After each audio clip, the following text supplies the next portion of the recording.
just have no idea what happened to her, where she is. Nobody does, and it's pretty terrifying. Mackenzie Lueck was a kind and friendly young lady. She grew up in El Segundo, California, and she was really close to her family, especially her grandmother. When her grandmother passed away in June of 2019, Mackenzie flew home right away to be with her family. The funeral was hard, but while she was there, she kept texting friends and sending them photos. On Sunday night, June the 16th, she got a flight back to Utah, where she was studying kinesiology at the University of Utah. Mackenzie had big dreams. She had plans on graduating in 2020, and she had talked to advisors about becoming a nurse or maybe going to medical school. She worked in the biological testing lab, and she was a member of the Alpha Psi Omega sorority.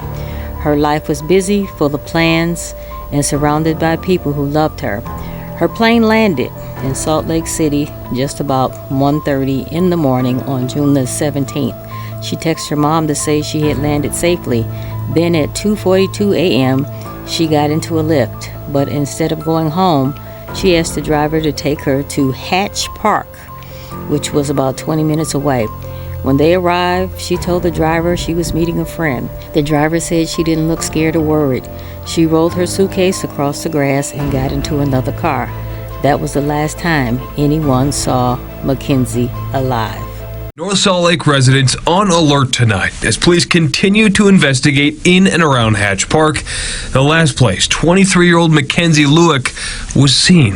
We had the undercover units in our apartment complex right across the street, just driving around, looking at everything, looking in everything. Today, police releasing the last known photos of Mackenzie Lueck at the Salt Lake City International Airport, where she arrived early Monday morning, took a Lyft ride from the airport, and was dropped off here at Hatch Park in North Salt Lake around 3 a.m. At this time, we cannot confirm the make and model of the vehicle that picked up Mackenzie or the description of the person at Hatch Park on June 17th. Which brings us to these cameras at the park. Hatch Park doesn't have any cameras. We have some dummy cameras. Cameras that might have captured critical clues aren't cameras at all, according to city manager Ken Leatham. This park's on a main street. It's right near the police station, and so it gets a lot of attention and a lot of eyes are on this park.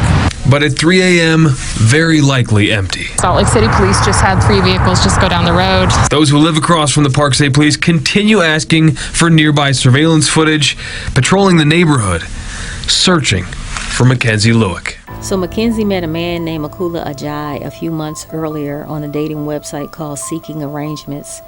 It was a site where people called sugar daddies and sugar babies could meet. Even though it had a bad reputation, her friends did not judge her. Mackenzie was smart with her money and her independence. She didn't know how dangerous Ayoola really was. On the outside, Ayoola looked successful. He was originally from Nigeria. He had a green card to live in the United States. He had worked in the IT department and even joined the Army National Guard for a while. But behind the scenes, things were very different. In 2012, he got in trouble at the Utah State University for breaking visa rules and being investigated for theft. He tried to return in 2015, but it didn't last. He didn't graduate. In 2018, he wrote a book called Forged Identity. It was about a teenager who gets caught in the world of crime and violence. In the story, some characters were burned after they were killed. Things got creepy when a local contractor came forward just 2 months after Mackenzie disappeared. Ayoola asked the man to build a secret soundproof room under his porch with no windows and a fingerprint lock. He even wanted hooks on the wall. Ayoola said it was just to hide alcohol from his girlfriend. The contractor thought this request was strange and told Ayoola no. And a local contractor has come forward, claiming Ajayi asked him in April to build a soundproof, hidden room behind a secret door at the house. Never. I've never, ever had anybody ask me anything like this. After he turned down the job, Ajayi persisted, making repeated requests through texts. He was adamant about getting it done really fast, and money was no object, and he needed to get it done before his girlfriend came into town. A housekeeper also said that Ayoola's house had a bunch of cameras, especially in the bedroom. Mackenzie didn't know this at the time. When she met him at Hatch Park that night, Ayoola had already turned off the security cameras at his home. He had a plan, and the plan was already in motion. At first, Mackenzie's family was not too worried about not hearing from her, but she missed a big test, and she didn't feed her cat, and she also didn't show up for a wedding that she was planning to go to. That's when her dad decided to call 911.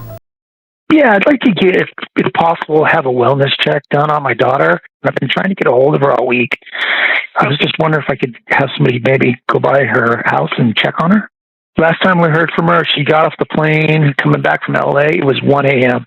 She was going to grab an Uber and go home, but that's the last I've heard from her. So 1 a.m. this morning? No, 1 a.m. Monday morning. So we've been trying to get a hold of her all week. Usually it's unlike her to return a call, but it goes straight to voicemails. And does anyone have a key? I don't know. The landlord may. I don't know of anybody that would be there besides her roommates that would have a key. You know what? I take that back. She said she dropped one behind the mailbox, but she could never get it out. So there may be one back there. Somebody can fish it out, but I don't know if she ever got it out or not. Her friends became scared too. One of her sorority sisters, Kennedy Stoner, spoke to the news and said Mackenzie wouldn't just disappear like this. Police started to trace her steps. They saw footage of her getting her suitcase at the airport and confirmed that she had taken a lift to Hatch Park. The driver said she seemed calm and even greeted the person that she met like she knew this individual. Her last text message was at 2:58 a.m. to Ayoola. A minute later, her phone was totally turned off. That's when police began looking at him as a suspect. He told police he didn't even know Mackenzie, but phone records proved otherwise. On June the 26th, they got a search warrant and checked out his home. I was actually going to turn off my my app and go home, but right then I got another order to go pick somebody up downtown. So I just went to go pick up that person. They seemed to know each other really well because I think all I heard was, "How are you doing? How are your trip?" Just kind of basic greetings. The situation seemed very safe. She obviously knew the person that she was getting into the car with. Say it was an Instagram follow made by Mackenzie's account yesterday that played a part in leading them to this home. Now, it is listed as an Airbnb by the homeowner. We know that several search warrants were executed in this case, one being for this home last night. Today, no one answering. And just before 1 this afternoon, multiple Salt Lake City police officers were back on the scene using what looked like binoculars to look at the home, but they didn't go inside. Many of them also canvassing the neighborhood in the backyard. You can see the areas where police dug up. Our detectives collected multiple items of evidence throughout the night that are in the process of being tested and analyzed. This will take some time. Last night, several people made us aware of a mattress and box spring that were given away from the residents at 547 North, 1000 West in Fair Park. We ask those who took those mattresses or box springs to please contact the Salt Lake City Police Department at 801-799-3000. Police found burned stuff in his neighbor's backyard. When police checked it out, they discovered burned human tissue, bones, and part of a scalp with hair. They also found Mackenzie's student ID in the gas can. The remains were tested and confirmed to be that of Mackenzie. Later, police found more evidence in his backyard.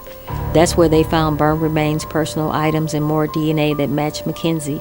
They also found a gas can in his car, and it smelled like gasoline. Even with all this evidence, police still needed more.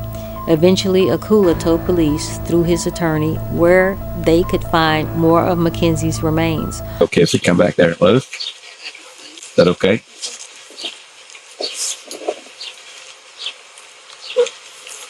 Hey, Sarge. You good for a minute?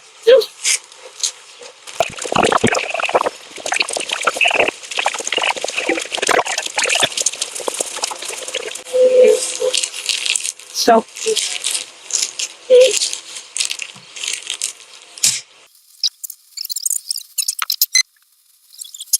First aid after fire. You've talked to the detectives and everything? Yeah. Okay.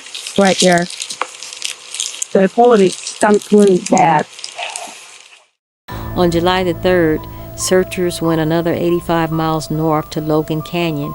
Deep in the woods, they found another shallow grave with more of Mackenzie's remains. just like Ayoola said. Her arms were tied behind her back with zip ties. Ayoola had dug her body up from his backyard and tried to hide it again in a different location. His plan was falling apart. Phone records show that he had been at both locations. He left a digital trail, receipts, location pings, surveillance footage. It was all catching up to him. Here is where police dug multiple holes in the ground.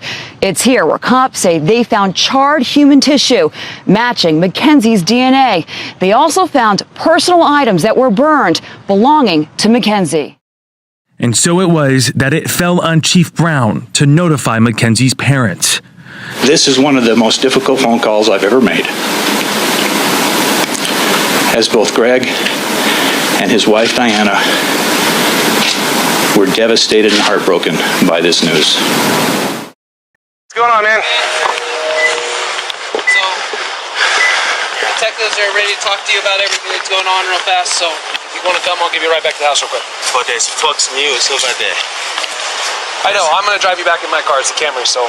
We'll stay away from the news. Yeah, we're not going to go by the news. But I don't want my face on the news. I will do that so it does, okay? So stand up real quick. Good. We're just going to... Oh, yeah, are you arresting me or something? No. Stand up. Then why you're going to be detained for a little bit. You're being detained, but just for a second, okay? I got to put you in handcuffs just while we're driving. Per policy, we're just going to go talk to detectives for a little bit.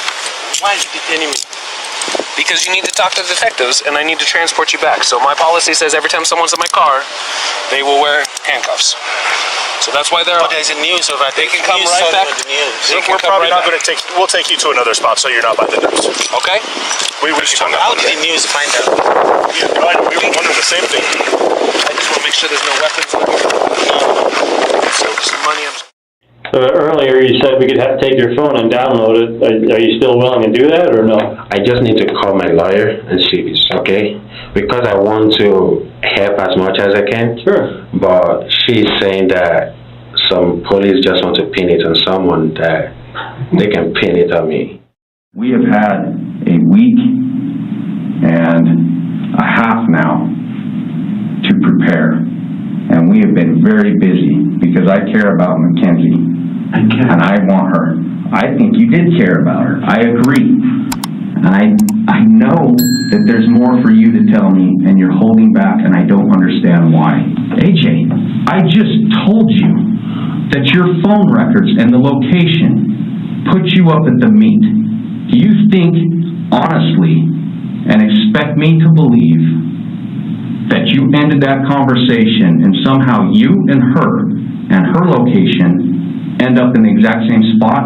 Oh, I'm not doubting you. If I see that too, if I'm in your case, I would be asking myself, what are you asking me right now? It's not a miraculous question. Yeah, I agree with you. Okay. Stuff doesn't just happen. No. Yes, I agree with you. I'm telling you to explain that. And so far, you have not. Well, how do I explain something I don't know? The case went to court. Ayoola finally admitted to everything. He said he bound Mackenzie's hands with zip ties and ropes, then strangled her with his hands in a belt. After she died, he buried her body and burned it. Then he dug her up again, drove her far away, and buried it again. On October the 7th, 2020, Ayoola stood in court and pled guilty to murder and to desecrating a human body. He also admitted to hurting another woman that he met online on that very same dating website in 2018. That woman came forward after hearing Mackenzie's story.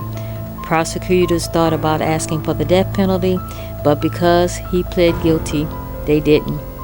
This saved Mackenzie's family from a long and painful trial. He was sentenced to life in prison without parole, plus 5 extra years for what he did to Mackenzie's body. In court, he said he was sorry, but no one believed him. I spoke with Mackenzie's family this morning. Another devastating call.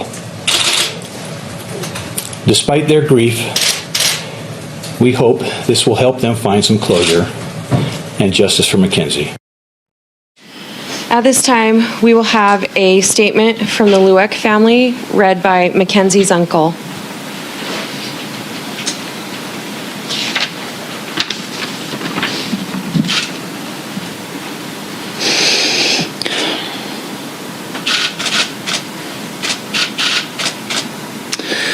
The Lueck family would like to express their gratitude for the effort put forth by the Salt Lake City Police Department and all partnering agencies that assisted, as well as all of the people that provided tips on this case.